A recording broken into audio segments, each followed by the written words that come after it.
Camp कलाच्या नवीन भागात तुम्हा सगळ्यांचं स्वागत आहे. आज आपण इथे सौंदर्यशास्त्रांच्या डॉक्टरांना भेटणार आहोत. त्या लंडन, अमेरिका, ऑस्ट्रेलिया, हाँगकाँग अशा वेगवेगळ्या देशातनं सौंदर्यशास्त्राबद्दलचे वेगवेगळे विषय हाताळून त्याचा अभ्यास करून पुन्हा भारतात आपल्या सेवेसाठी तत्पर आहेत. त्यांचं पार्लरचं नाव आहे अभिलाषा ब्युटी क्लिनिक. त्यांचं नाव आहे डॉक्टर माधवी चितळी. आज आपण त्यांना भेटणार आहोत, त्यांच्याकडनं नवीन नवीन गोष्टी समजून घेणार आहोत, त्यांच्या जीवनाचा एक सौंदर्य प्रवास आपण जाणून घेणार आहोत. ताई, तुमचं पूर्ण बालपण ठाण्यातलंच आहे? हो, ठाण्यातलंच आहे. अगदी सुरुवातीला खूप म्हणजे लहान असताना गोरेगावला होते, पण नंतर ठाण्यातच. ओके, म्हणजे शिक्षण सगळं शाळा बिळा सगळं ठाण्यात? ओके, मग BA तुमचं मुंबई युनिव्हर्सिटीमधनं झालंय. हो. आणि मग त्यानंतर ह्या विषयाकडे वळावं असं का वाटलं? ॲक्च्युली ॲक्सिडेंटल वळले मी ह्या विषयात. खरं तर माझं BAला एंटायर पॉलिटिक्स म्हणजे मेजर माझं पॉलिटिक्स सब्जेक्ट होता. आणि फर्स्ट इयर लॉला मी ॲपियर पण झाले होते. पण नंतर काही असा एकदम टर्न होतात आपल्या आयुष्यात, तसं काय म्हणतात ना, एव्हरीथिंग इज डेस्टाईन, तसं झालं आणि मी या क्षेत्राकडे वळले.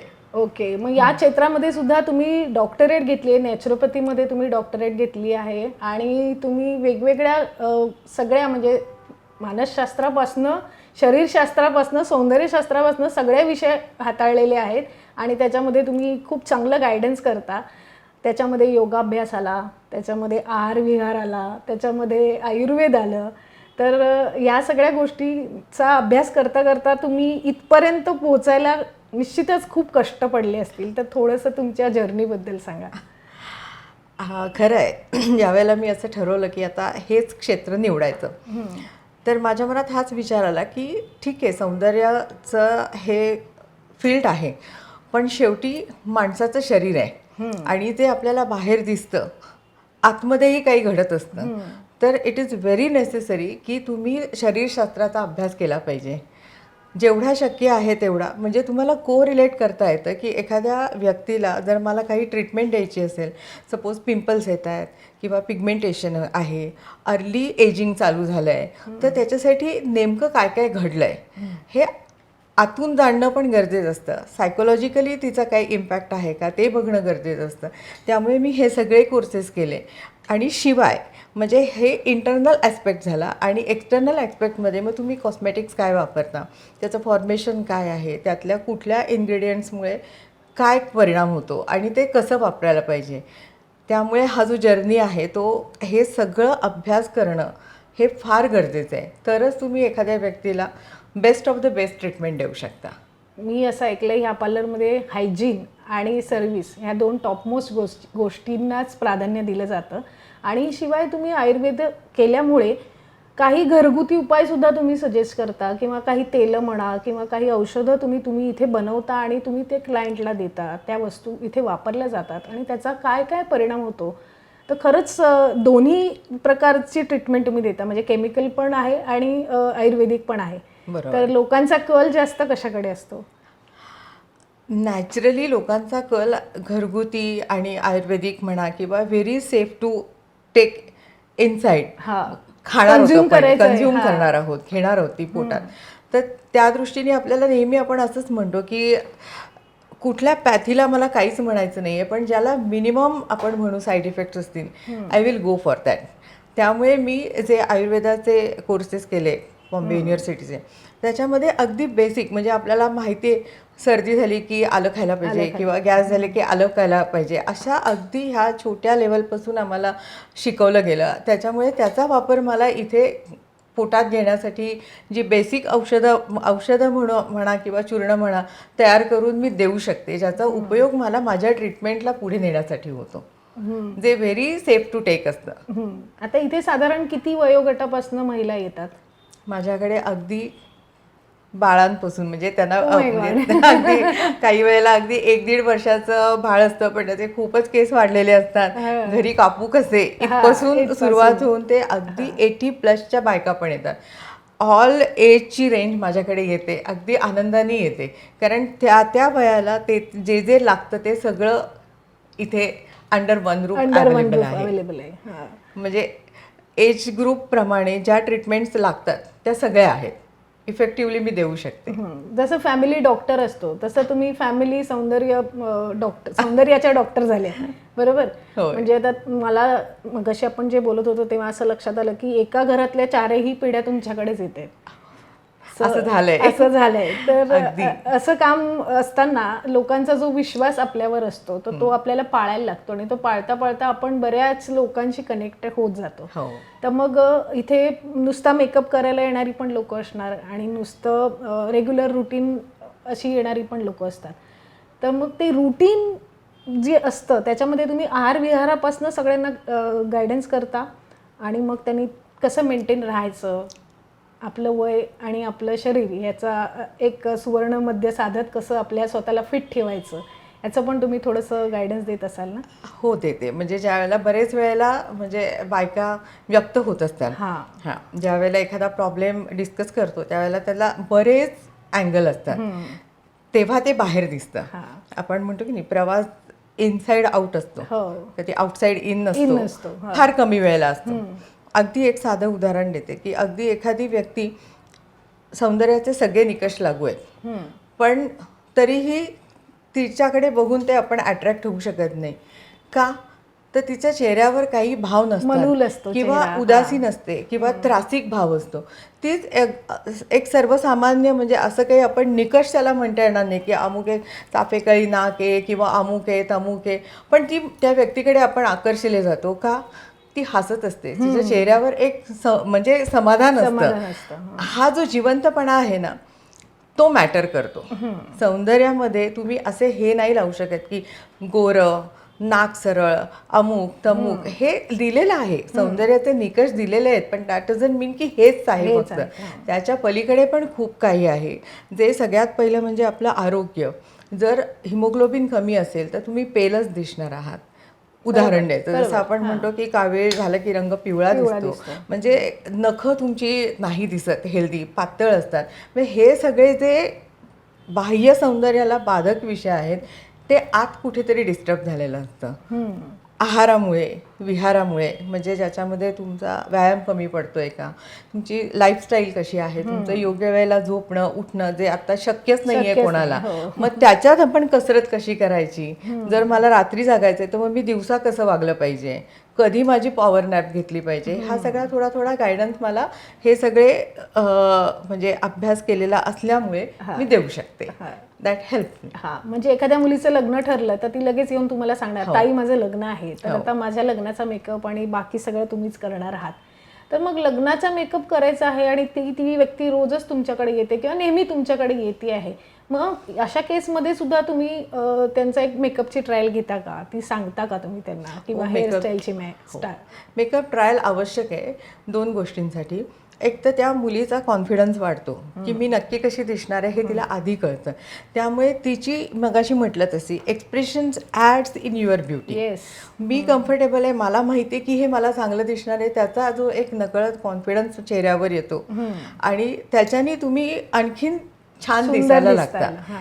आणि मानसिक पण एक आनंद असतो ना आतनं, की आता मी इतकी सुंदर, माणूस खुश असला की तो छानच दिसतो, सांगावंच लागत नाही. त्यामुळे ही इंटरनल तुमचं काय म्हणतो ॲक्सेप्टन्स खूप महत्वाचं आहे, तो ट्रायलमुळे होतो. त्यामुळे ट्रायल इज अ मस्ट.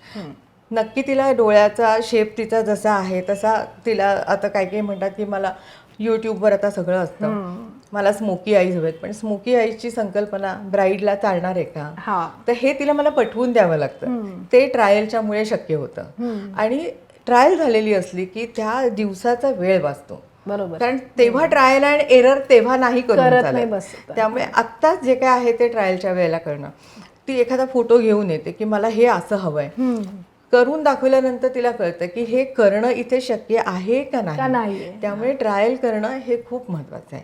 काही जण मला ड्यूई मेकअप हवा आहे, आता ते वेगवेगळ्या कन्सेप्ट आहेत, पण मग त्या लॉंग लास्टिंग आहे का, ते डिजिटल मेकअप, मग काय ते स्प्रेचा मेकअप, हे सगळं ते काय आहे क्वेरीज ते ट्रायलच्या वेळेला करता येतात. आणि मग सगळ्या क्वेरीज निघून गेल्या की मग तो ऍक्सेप्टन्स असतो आणि मग तो छान होतो. म्हणून ट्रायल गरजेची आहे. आता मी तुमचं पार्लर बघताना माझ्या लक्षात आलं की ते खूप छान वेगवेगळ्या ट्रीटमेंटसाठी वेगवेगळ्या रूम्स आहेत.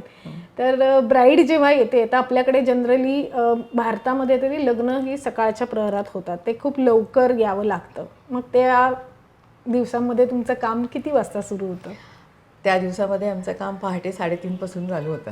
3:30, 4. 4. हां, म्हणजे लग्न त्यांचं आणि काम आमचं. काम आमचं. आणि म्हणजे मी आता इतकी वर्ष ब्राईड करते तरी मी ब्राईडच्या आदल्या दिवशी झोपू शकत नाही. नाही, कारण तो तिचा दिवस आयुष्यातला फार महत्त्वाचा असतो. हो. त्यामुळे मला म्हणजे नॅचरलीच मला झोप येत नाही.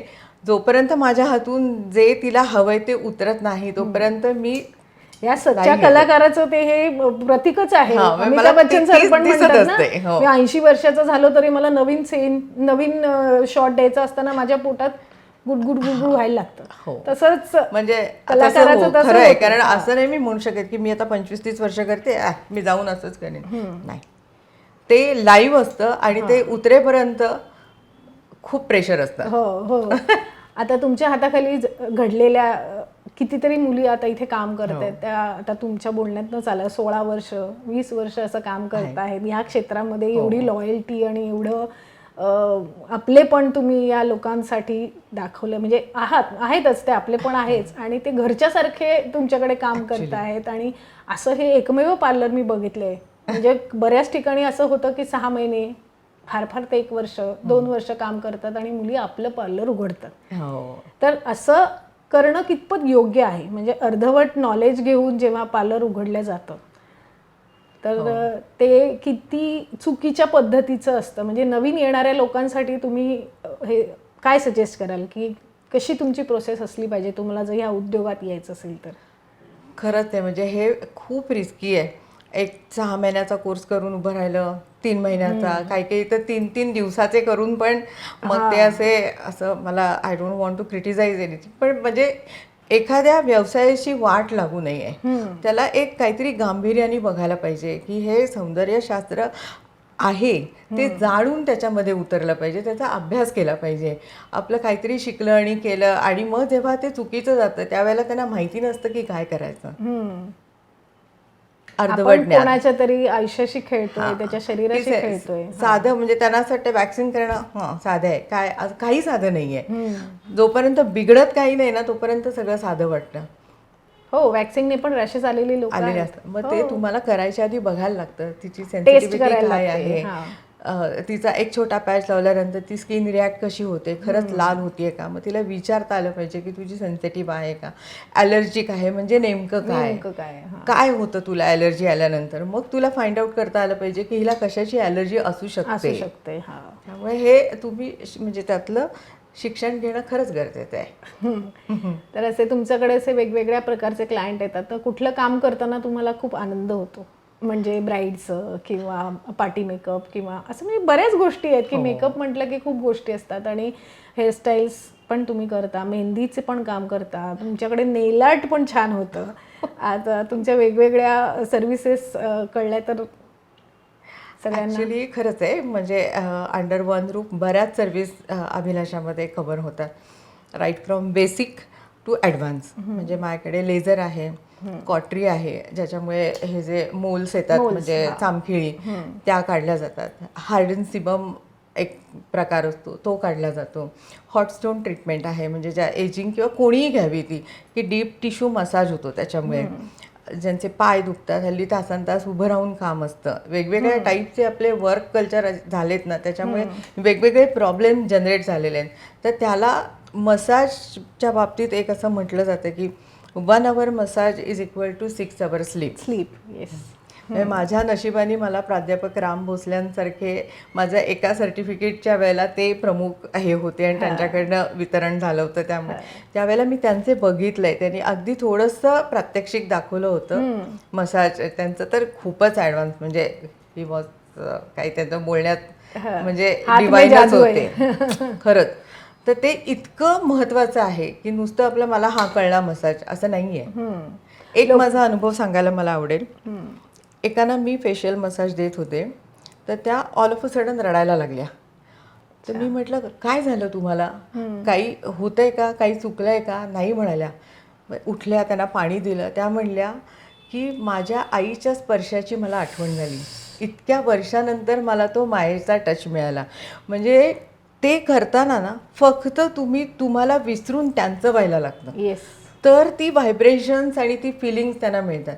बाळ का झोपतं? आईच्या स्पर्शाने. कारण ते फिलिंग्स ते पास ऑन होतात. It's a touch, body touch ही आहे. पण एक थिअरी आहे थिअरी आहे, आणि थेरपी पण आहे. थिअरी आहे. It works. It works. ते करताना आम्ही अरोमा थेरपी पण वापरतो. म्हणजे वेगवेगळे फ्रेग्रन्स तुमच्याकडे काय काम करतात. डोकं दुखायला लागल्यानंतर अमृतांजन लावतो, हो, बरं वाटतं. अरोमाथेरपीच आहे ती. अरोमा थेरपीच आहे ती. मग तुम्ही फेशियलमध्ये तुम्ही स्ट्रेस रिलिव्हिंग करणारी वेगवेगळी हे आहेत, काय म्हणतो त्याला, अर्क आहेत, तर ते वापर करून फेशियल करायचं असतं. ओके. तो मसाज करताना मी नेहमी मुलींना पण सांगते की तुम्ही तुमच्या डोक्यात कुठलाही विचार असता कामा नये ॲक्सेप्ट तुमच्या समोरची क्लायंट. नाहीतर कारण तुम्ही तुमचे disturb हात असाल पण तर- बदलतात, तुमचे मसाजचे स्ट्रोक पण बदलतात, तुमचे विचार तुमच्या टच मधनं पास ऑन होत असतात. हीट पास ऑन होते ती सगळं, म्हणजे त्यामुळे जाणवतं एक कधी कधी तुम्हाला असं. जर हा. ते एक विचार कंट्रोल करता येत नाही, स्तोत्र म्हणा, देवाचं नाव घ्या, काही करा, पण फक्त तोच विचार करा. त्यामुळे करून घेणारा पण उठल्यानंतर रिलॅक्स असतो. खूप बरं वाटलं ग, खूप छान मस्त. म्हणजे ज्या कारणाने ती आपल्याकडे व्यक्ती येत नाही तिला 110% आपल्याकडनं गेलं पाहिजे. खरंय खरंय खरंय. कारण मसाज म्हणजे आता हे फेशियल बद्दल पण लोक असं म्हणतात की दर महिन्याला मी फेशियल करू नये, 3 महिन्यानंतर फेशियल करायचं. तर हे मिथ आहे का खरं आहे? नाही, मी तर मसाज ही जी गोष्ट आहे ना ती तुम्ही रोज करू शकता. Oh my God. म्हणजे मी असं म्हणते की पार्लरमध्ये येऊन करा, शिकून घ्या, घरी करा, पण डू इट. कारण जे लोक मसाज रेग्युलर करतात ना त्यांचं एजिंग लांब जातं. एजिंग होणारच आहे, लांब जातं. ओके. आपल्याकडे हे सिद्ध शास्त्राने सांगितलेलं आहे, हे मी नाही सांगत आहे. अभ्यंग, मॉलिश हे आपण उपसत्या बाळापासून करतो ते म्हातारा होईपर्यंत. नंतर आपली प्रायोरिटीज बदलतात, त्यामुळे आपण हे करत या नाही. गोष्टींकडे दुर्लक्ष होतं. त्याच्यामुळे आता दर महिन्याला तुम्ही करायचं असेल फेशियल तर तुम्ही कुठल्या पद्धतीने गेलं पाहिजे त्याचं एक पॅटर्न आहे. हो हो. नुसतं चंपी केली ना तरी खूप छान नाही. वाटतं. तर माझा मुलगा दर 8 दिवसांनी माझ्याकडनं चंपी करून घेतो, का तर त्याला ते आवडतं. त्याच्याने त्याचं माइंड रिलॅक्स होतं, त्याचं डोकं रिलॅक्स होतं. म्हणजे ह्या छोट्या छोट्या गोष्टी आपण आपल्या आयुष्यात आणल्या तरी त्याने फायदा होतो. तर स्पाझम जातो. एक साधं सांगते, टीव्हीवर मारामारीचा सीन आला, तो बघताना नकळत आपण असे होतो, आपल्याला कळत पण नाही, असं बॉडी आपली ताठ होते.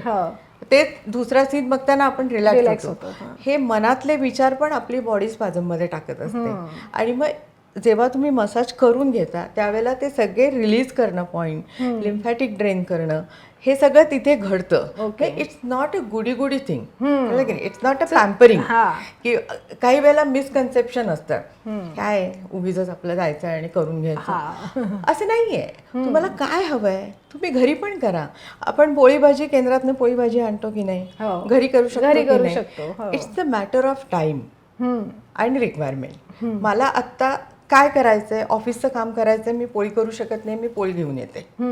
It's like that. माझं जर 18 तासाची किंवा 9 तासाची ड्युटी आहे, 10 तासाची ड्युटी आहे, मला माझ्याकडे नाही बघायला वेळ आहे, तर मग मी पार्लरमध्ये जाऊन करते. बरोबर. It's simple as that.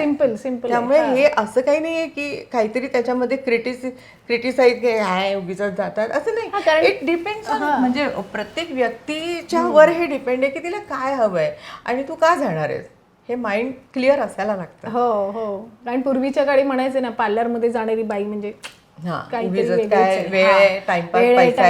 पैसे जातात आणि ते काही फॅशन म्हणून जातात. नाही, असं नाहीये. त्याच्यामध्ये खूप विषय आहेत. बाह्य सौंदर्य हा त्यातला एक टप्पा आहे की बाबा मी विशिष्ट प्रकाराने केस कापले किंवा विशिष्ट प्रकाराने बांधले तर हे मला जास्त चांगलं दिसतंय. आणि ही सौंदर्य दृष्टी प्रत्येक माणसाला उपजत आहे. त्याच्यासाठी पार्लरनी काही शिकवायची गरज नाहीये. साधं आदिवासी लोकांचं उदाहरण देते, ते सुद्धा वारली पेंटिंग काय आहे, ते त्यांची मातीची घरं पण छान बाहुल्या काढून सजवतात. कारण ती निसर्गाने दिलेली आहे, ती मी निर्माण नाही केलेली. हे निसर्गाने माणसाला उपजत ज्ञान दिलेलं आहे की मला छान पाऊस पडताना पण मी त्यातलं सौंदर्य शोधते, उगवता सूर्याचं सौंदर्य शोधते, चंद्राकडे बघताना, चांदणीकडे बघताना मला एक वेगळं सौंदर्य दिसतं. हे सगळं चराचर सौंदर्याने भरलेलं आहे, त्यातला हा एक भाग आहे. बाह्य सौंदर्य आणि व्यक्तिगत सौंदर्य. मग म्हणजे मी ड्रेस कुठला घालावा हे जर मला कन्फ्युजन असेल तर मी त्या विषयातल्या तज्ज्ञाकडे जाते आणि मी त्याचं कन्सल्टेशन घेते की मी हा रंग घालू का, मी हॉरिझॉन्टल प्रिंट घेऊ का व्हर्टिकल प्रिंट घेऊ, छोटं घेऊ का मोठं माझ्या घेऊ, शरीराला कुठलं चांगलं दिसेल, कुठल्या शेड मी वापरू. पूर्वीच्या बायका नाही का आपण म्हणतो त्या पार्लरमध्ये जात नव्हत्या पण त्या नाटकालाही जाताना मस्त मोगऱ्याचा गजरा, हो. छान अंबाडा घालायच्या, वेणी घालायच्या. द्रौपदीचं उदाहरण घे, ते ज्या वेळेला त्यांना वनवासात जायला लागलं त्यावेळेला तिने रूप बदलून सैरंद्रीचं रूप घेतलं होतं. त्या एका राजकन्याची दासी आणि तिला तयार करणारी म्हणून ती गेली होती. अजंठा वेरूळची लेणी बघ, पूर्वापारपासून हे सगळं चालत आपल्याकडे आलेलं आहे नखशिखांत आपल्याकडे. नटली हो. हा वाक्प्रचार आहे. बरोबर. त्यामुळे तू कुठलंही म्हणजे बाह्य अंग एकदा तुला नीट त्याच्यात तयार व्हायचंय म्हटल्यानंतर so many factors are there. चेहरा आला, केशभूषा आली, तुझे नख हात स्वच्छ आहेत की नाही, तिथून तू ते पेहराव सुरू काय होतं. घातलायस, तू दागिने काय घातले. आपल्या देवदेवता काही अशा उद्विग्न नाही आहेत, छान सगळ्या सजलेल्या नटलेल्या आहेत. आपला निसर्ग ब्लॅक आणि व्हाईट नाहीये, नानाविध रंगांची उधळण आहे नुसती. हो. त्यामुळे सौंदर्यशास्त्र सगळीकडे आहे, सगळीकडे आहे. लग्नाच्या बाबतीत आता एक नवीन गोष्ट बघायला मिळते की पूर्वीच्या काळी मुलगा म्हणजे ज्याचं लग्न होणार आहे तो नवरदेव तो तयार नाही व्हायचा किंवा तो काही करून घ्यायचा नाही रंगरंगोटी. पण आता असं दिसायला लागलंय चित्र की ती मुलं सुद्धा पेडिक्युअर करतात, मॅनिक्युअर करतात, फेशियल करतात. मग असे किती क्लायंट येतात तुमच्याकडे? म्हणजे माझं तर ओनली फॉर लेडीज आहे, त्यामुळे पण आपण जेव्हा लग्नाचं ऑर्डर घेतो ना तेव्हा असं मुलाकडची ऑर्डर असू शकते ना? करेक्ट, असू शकते. मेकअप पर्यंत म्हणजे बरेचदा आता असं लागतं की ब्राईडचा मेकअप केल्यानंतर ब्राईड ग्रूमला म्हणजे नवऱ्या मुलाला बेसिक मेकअप करावा लागतो. तर ही हल्ली ट्रेंड आहे की मुलं मेकअप करून घेतात, बाकी सर्व्हिसेस तर माझ्याकडे होतच नाही. म्हणजे पण मुलं करून घेतात हे खूप स्वागतार्ह आहे. कारण एक पिढी अशी होती की ते फक्त कंगवा फिरवणे, तेल लावणे, कंगवा फिरवणे, थोडीशी पावडर थापणे एवढं, ह्याच्या पलीकडे त्यांचा मेकअप काहीच नसायचं. मुलं 2 मिनिटात तयार व्हायची आणि मुलीला 10 मिनिटं, 15 मिनिटं, 20 मिनिटं, अर्धा तास पण लागायचा. त्यांना फक्त ड्रेस बदलला की झालं.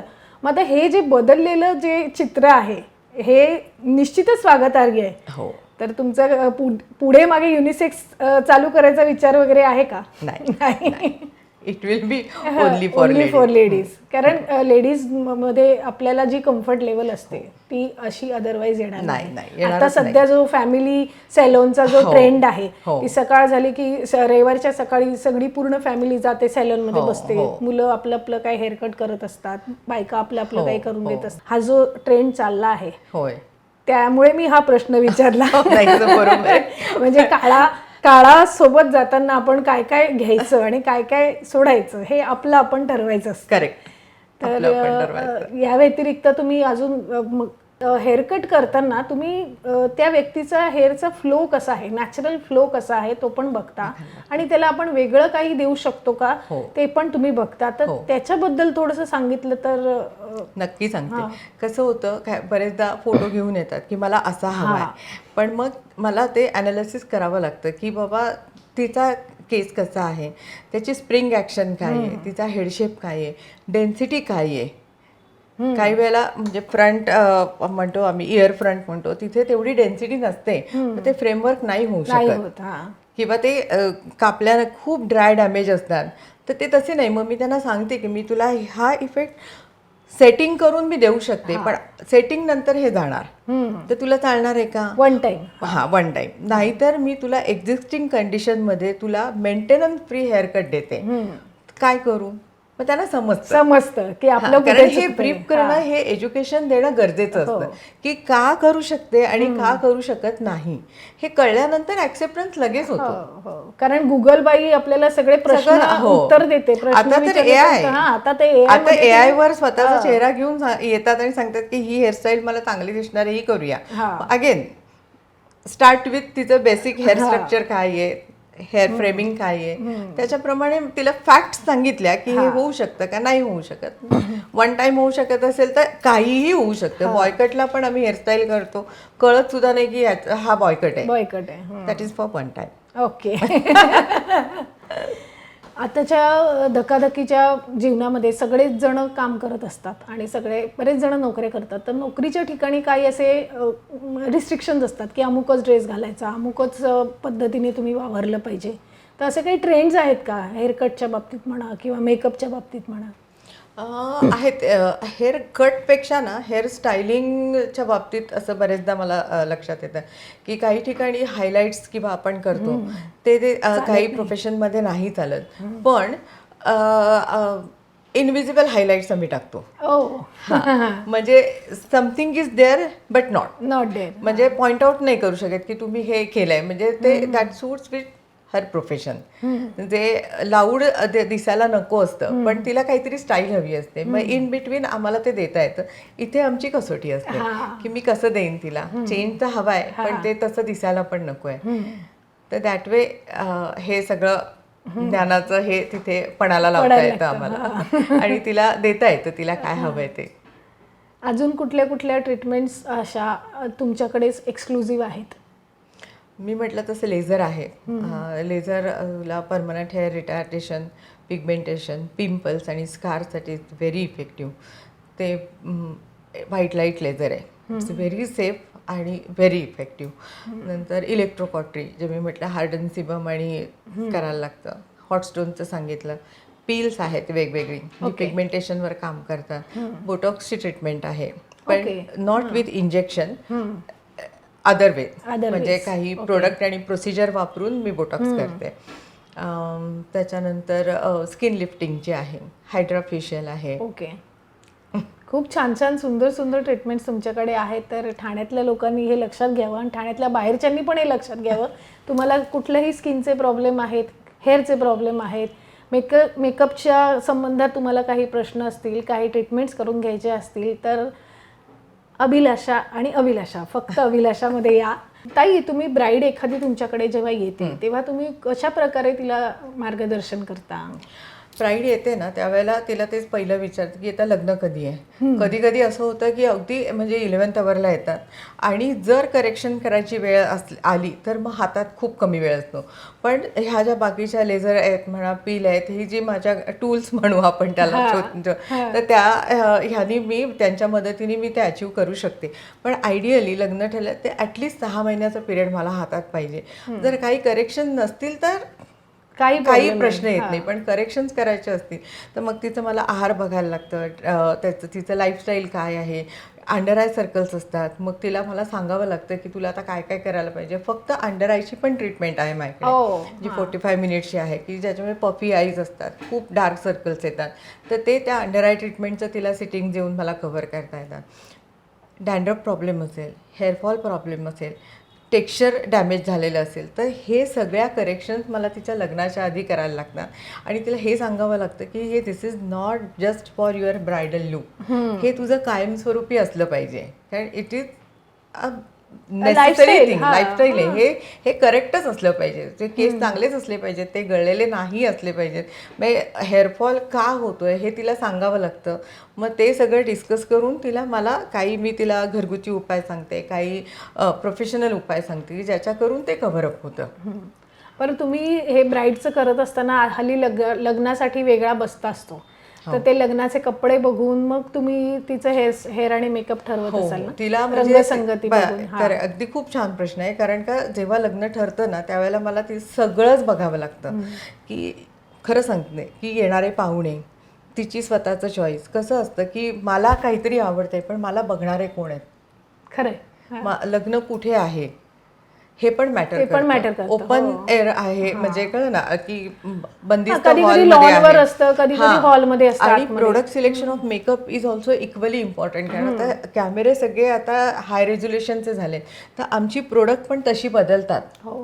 म्हणजे मी 25 वर्षापूर्वी वापरणारं प्रोडक्ट आणि आता हे मला अपडेट करावं लागतं. त्या कॅमेऱ्याला कम्पॅटेबल होतील अशी मेकअपची प्रोडक्ट असतात जी आम्हाला अपडेट करावी लागतात. म्हणून वारंवार अपडेट शिक्षण घ्यावं लागतं. असं म्हणून चालत नाही की मला आता सगळं माहिती आहे. आत्ता पण माझा मेकअपचा लेटेस्ट ॲडव्हान्स कोर्स चालू आहे. ओके, की ते कसं कॅमेऱ्याला मॅच करता येतील, नाहीतर मग ब्लास्ट होतात फोटो, जास्त ब्राईट दिसतात, हे सगळं बघावं लागतं. आणि रिगार्डिंग कॉस्ट्यूम ती काय घालणार आहे साडी, ती स्वतः आधी कशात कम्फर्टेबल हा. आहे हे आधी सगळ्यात महत्त्वाचं आहे. की बा ती घागऱ्यामध्ये नसते कम्फर्टेबल, ओके मग तू साडी या पद्धतीने घे, कारण ती ब्राईडचा लुक पण आला पाहिजे. खूप वेळा असं होतं मला नको आहे, मला काही नको आहे, मी रोज मेकअप करत नाही. मग मला सांगावं लागतं अगं रोज नाहीच मेकअप करत आपण, ब्रायडल डे एकदाच असतो आयुष्यामध्ये. त्यामुळे try to understand that concept. मग मला मोठीच टिकली नको, मला दागिने नको, दिसायचं नसतं तिथे तुम्ही वेगळं हा, उठून मी दिसलं पाहिजे. मला मोठ्या कानातल्यांची सवय नाही, मी एवढेच कानातले. म्हटलं ओके सगळं चालेल, मग तुझा ब्रायडल लुक कॉम्प्रोमाइज करायला लागेल तुला.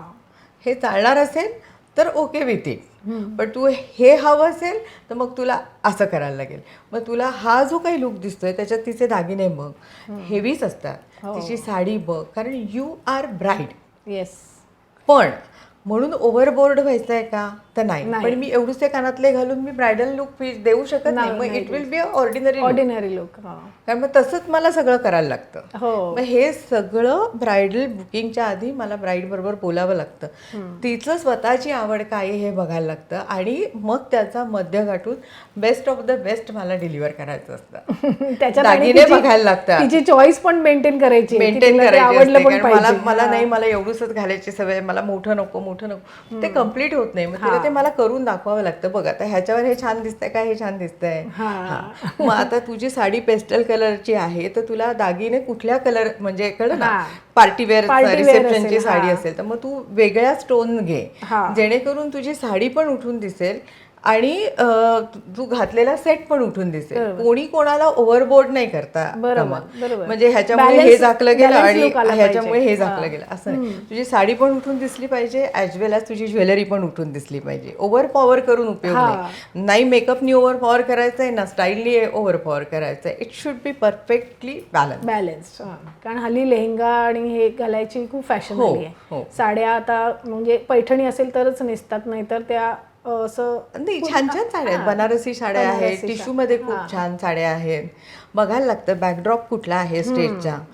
कधी कधी असं होतं पिंक कलरचा बॅकड्रॉप आहे आणि ती पिंक कलरच्या साडीमध्ये, मग ते सगळं कॅमोफ्लेज होऊन जातं सगळं. त्यामुळे ते पण मला सांगायला लागतं की तू बॅकड्रॉप कुठला ठरवणार आहेस ते बघ, आणि त्याच्याप्रमाणे मध्ये येणाऱ्या गोष्टी सुद्धा तुम्हाला त्याचं थोडंसं नॉलेज असलं पाहिजे, नाहीतर मग त्या पूर्ण लुकची काही त्या रिसेप्शनच्या फोटोत ती उठूनच दिसत नाही. कितीही सगळं चांगलं केलेलं असतं, ते बॅकड्रॉप खाऊन टाकतं सगळं. म्हणूनच ब्राईडला पहिले तिचं लुक कसं असेल, जेणेकरून ती वैशिष्ट्य तिचं काय असायला पाहिजे आणि ती उठून दिसण्यासाठी काय काय करायला पाहिजे, याच्यासाठी उठून दिसली पाहिजे पण ती एलिगंट दिसली पाहिजे. कारण she is bride, she is not model. Model नाहीये ती ब्राईड आहे. ती सॉफ्ट, सुंदर, एलिगंटच दिसली पाहिजे. पूर्वी असं व्हायचं ना की मुली मेकअप नाही करायच्या आणि डायरेक्ट लग्नाच्या वेळेस मेकअप करायचं, तर ते बाहुलीसारखं चेहरा असा मोठा पाटलेला असा दिसायचा, म्हणजे लोक नंतर ओळखायचे नाही.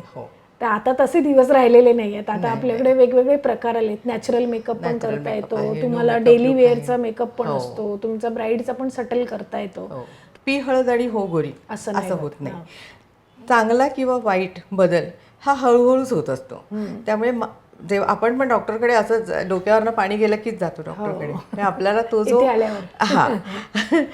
तो जो काळ रिकव्हरीचा असतो तो द्यावा लागतो. Same with beauty sector. असं काहीतरी अपेक्षा घेऊन की मी आता एक हेअर ट्रीटमेंट केली झालं माझं गेलं, असं नाही होऊ शकत. ती सायकल खूप आधी सुरू झालेली असते, हेअर लॉसची म्हणा किंवा पिगमेंटेशनची. ती रूल आउट करायला सर्टन पिरियड हा द्यावाच लागतो. It cannot be overnight. त्यामुळे हे आधी मला सांगावं लागतं की कन्सिस्टन्सी फार महत्वाची आहे. मी एकदा जेवून चालतं का? दिवसातनं 4 वेळा जेवतो. एकदा मी व्यायाम केला तर मी फिट राहणार आहे? नाही राहणार आहे.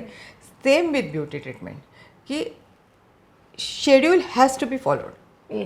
कन्सिस्टन्सी फॉलो करा, रिझल्ट मिळतो म्हणजे मिळतो.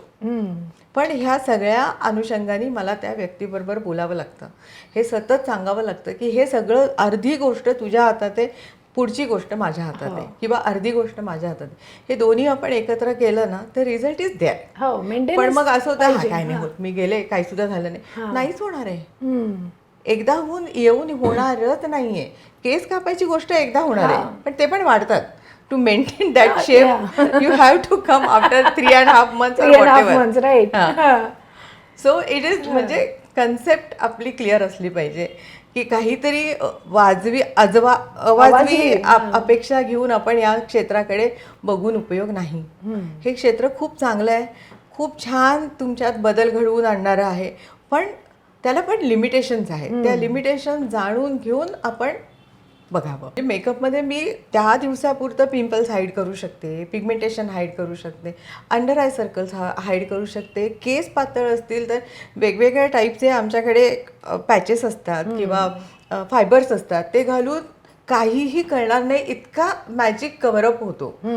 That is for only temporary असतो तो. हा, तो टेम्पररी असतो, हे कळलं पाहिजे. हा, ते टेम्पररी, पण हे होऊ शकतं. हा या फील्डचा ॲडव्हान्टेज आहे की त्या दिवसापुरतं हे सगळं कव्हरअप होऊ शकतंय. तुझी ती वेळ निघून गेली, तो प्रसंग साजरा झाला, इट्स ओके.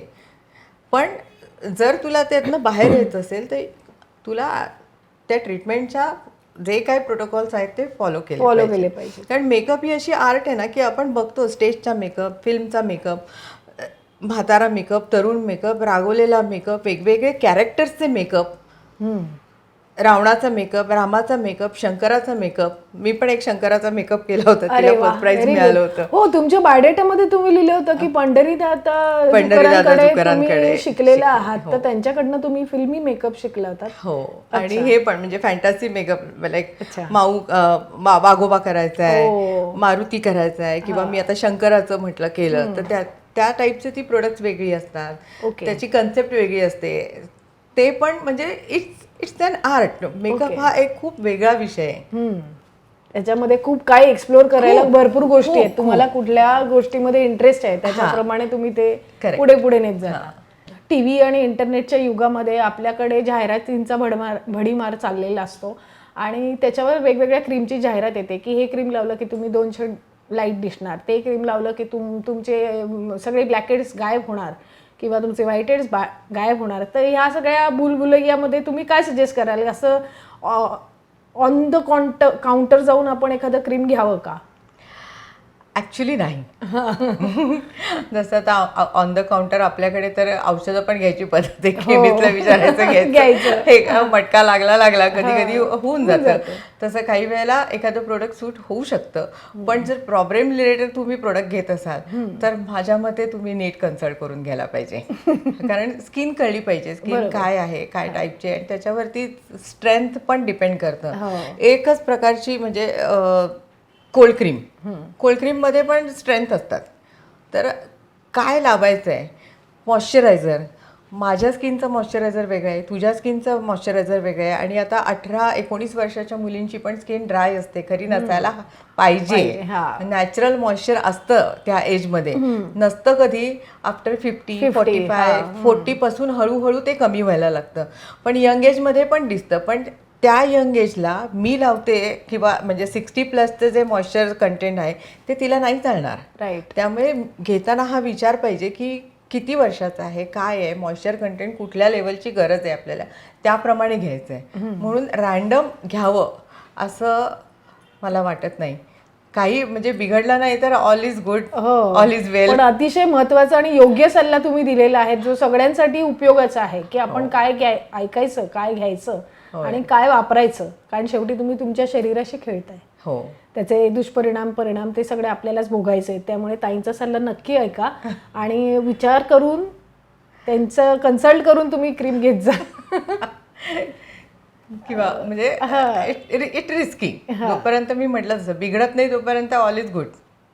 या क्षेत्रामध्ये नव्याने येणाऱ्या मुलींसाठी तुम्ही काय सजेस्ट कराल? त्यांच्यामध्ये काय गुण असले पाहिजेत? त्यांनी कुठल्या गोष्टींचं पालन म्हणजे हे केलं पाहिजे की जेणेकरून ते ह्या क्षेत्रामध्ये रुळू शकतील किंवा ह्या क्षेत्रात ह्या क्षेत्रामध्ये बरेचदा जसं ह्याला पिक्चर किंवा स्टेजचं ग्लॅमरला अट्रॅक्ट होऊन बरेच जण जातात, तसे इथेही त्यांना वाटतं की ग्लॅमरस आहे, इथे आपल्याला छान रोज काहीतरी तयार व्हायला मिळेल, हे होईल.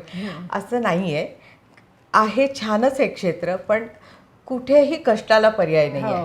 सगळ्यात महत्त्वाचं इथे पण खूप कष्ट आहेत. आणि दुसरं महत्त्वाचं की तुम्हाला खरोखरच समोरच्या माणसाबद्दल कन्सर्न, प्रेम, जिव्हाळा असलं पाहिजे. कारण इथे तुम्ही खूप देता, मायेनी करणं, इट्स सर्व्हिस इंडस्ट्री. त्यामुळे तुम्हाला खरोखरच न कंटाळता लोक आवडली पाहिजेत, त्यांच्या कलानी घेता आलं पाहिजे. कारण बायकांना हँडल करणं सोपं नाही सोपं नाहीये. वेगवेगळ्या मूडमध्ये बायका असतात, वेगवेगळ्या प्रेशर खाली असतात, प्रचंड काम करतात.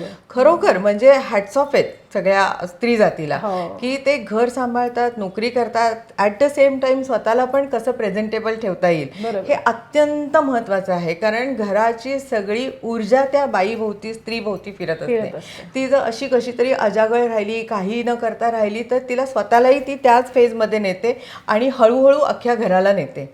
त्यापेक्षा ती बाई जर घरातली व्यक्ती, स्त्री प्रेझेंटेबल राहिली, नॉट ओनली म्हणजे स्त्री, सगळ्यांनीच तसं राहिलं पाहिजे फॉर दॅट मॅटर. कोणीच असं नाही राहिलं स्वतःच्या पाहिजे. आत्मविश्वासासाठी ते खूप गरजेचं असतं. आणि एक सांगते तुला, म्हणजे साधं उदाहरण, गाऊन घालून कोणतरी बसलंय, ती कशीही बसणार उठणार, पण तीच तू छान साडी नेसून बघ, तू स्वतःला सावरूनच उठणार आणि बसणार. तुझ्या बॉडी म्हणजे प्रेझेंटेशनमध्ये, तू पोश्चरमध्ये खूप बदल होतो. त्यामुळे तो पेहराव आणि सगळ्या गोष्टी आपल्या पर्सनॅलिटीमध्ये स्वतःच्या पण बदल घडवतात, समोरच्याच्या पण. म्हणून बघ ना, इंटरव्ह्यूला जाताना तू काय कपडे घालायला पाहिजे, लग्नाला तुझे काय असले पाहिजे, इट मॅटर्स अ लॉट. सगळं एकमेकांना रिलेट करतं. त्यामुळे घरची बाई जेवढी प्रेझेंटेबल असेल तेवढी ती अख्ख्या घराला आनंद देते. बरोबर. त्यामुळे तिने असं काही गरज नाही आहे की हे उगीचच फालतू आहे, पैसा खर्च होतो, किंवा जे काही मिसकन्सेप्ट म्हणते मी त्याला, तसं नाही आहे. आपण आपल्या प्रायोरिटीप्रमाणे, आपल्या बजेटप्रमाणे एव्हरीथिंग इज पॉसिबल. तुम्ही घरी केलं तरी सुद्धा पॉसिबल आहे. आणि मी इथे येणाऱ्यांना खूप वेळा सांगते की काहीही प्रॉब्लेम नाही आहे, we will make it economical. तुम्हाला घरचं हवं आहे, मी घरचं सोल्युशन देते. तुम्हाला इथे येऊन करायचं आहे, मी इथलं सोल्युशन देते. Very good. All under one roof. ताई, तुम्ही सांगितलं की तुमच्याकडे अगदी आजी बिज्जी पण येतात, तर त्यांचा एज ग्रुप तर 70च्या पुढचा असणार. तर तुमच्याकडे अशा काही वेगळ्या महिला येतात का की ज्यांना काहीतरी वेगळं करून घ्यायचं असतं, त्या कधीच पार्लरमध्ये गेलेल्या नसतात, किंवा ते पार्लरला आल्या असतात पण त्यांनी ती अमुक एक ट्रीटमेंट घेतलेली नसते किंवा हे करून बघितले नसतं, तर असं काही तुमच्याकडे होतं का? नवीन नवीन होतं ना, खूप गमतीशीर प्रसंग आहेत. एकतर त्या अशा दपकत गुपकत येतात, काय बाई हे सगळं काय काय चालतं इथे, कोण जाणे काय करतात, तासान तास जाऊन दिसत तर काही नाही वगैरे वगैरे, असं मनात त्यांच्या संभ्रम असतो. पण म्हणजे खरंच बायका किती क्रिएटिव्ह, इनोव्हेटिव्ह असतात. माझ्या काही क्लायंट आहेत, त्या मदर्स डेला किंवा आईची 75री, सासूची 75री, एकीने तर 80व्या वाढदिवसाला तिच्या आईला घेऊन आली होती.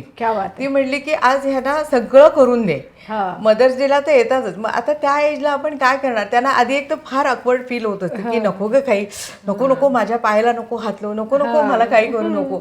मग त्यांना सांगायला लागतं की अहो तुम्ही आम्हाला केलं की नाही लहानपणी, डोक्याला तेल लावलं की नाही, आम्हाला हातापायाला तेल लावलं की नाही, आता आम्ही करणार आहोत तुमचं. बरं बरं कर. मग हळूहळू त्या कम्फर्टेबल होतात. मग त्यांना पेडिक्युअर किंवा असा हेड मसाज, त्यांना ते मिसिंग असतं. स्त्रीला ते मिसिंग असतं, कारण तिला फक्त द्यायची सवय आहे आणि त्या पिढीला तर नाहीच ही सवय. आपण तरी आता स्वतंत्र आहोत, आपण आपल्यासाठी करून घेतो, पण आपल्या आयांच्या वयात ह्यांनी कधीच नाही केलेलं. माझ्यासाठी काही नको हे पहिलं ब्रीदवाक्य असतं.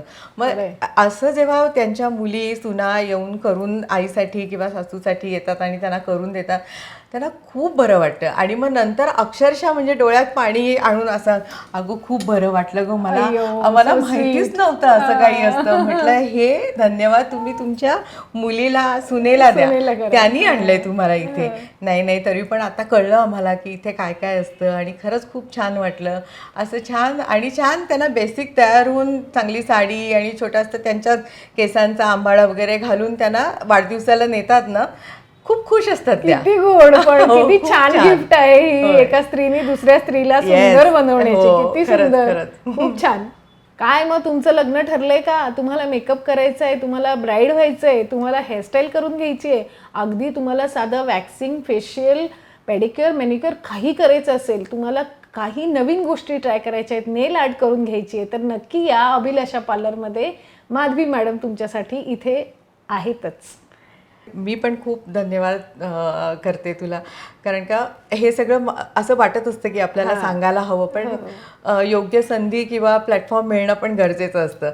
आपापसात आपण खूप बोलतो, पण आज तुझ्यामुळे मला ती संधी मिळाली की मला सांगता आलं की या क्षेत्रामध्ये काय काय आहे आणि खूप छान क्षेत्र आहे की जे आल्यावर आपण दुसऱ्याला आनंद देऊ शकतो. त्यामुळे मगाशी एक प्रश्न उत्तर द्यायचं राहिलं की मला नेमकं ह्यातलं काय आवडतं. मला ह्यातलं सगळंच आवडतं, खरंच सगळं आवडतं. म्हणूनच तुम्ही ते सगळं व्यवस्थित करू शकता, कारण आवड असेल तरच माणूस ते छान करतो. म्हणजे तुमचं तन मन धन टाकून आपण ते करत असतो आणि ते लोकांपर्यंत पोहोचतं. जे ते आजी म्हणाल्या, मला आईची आठवण आली. हा, सो तुम्हाला अशा ट्रीटमेंट्स घ्यायच्या असतील तर नक्की या, पाहत रहा कॅम्प कला. लाईक, शेअर आणि सबस्क्राईब करा. आजच्यासाठी धन्यवाद.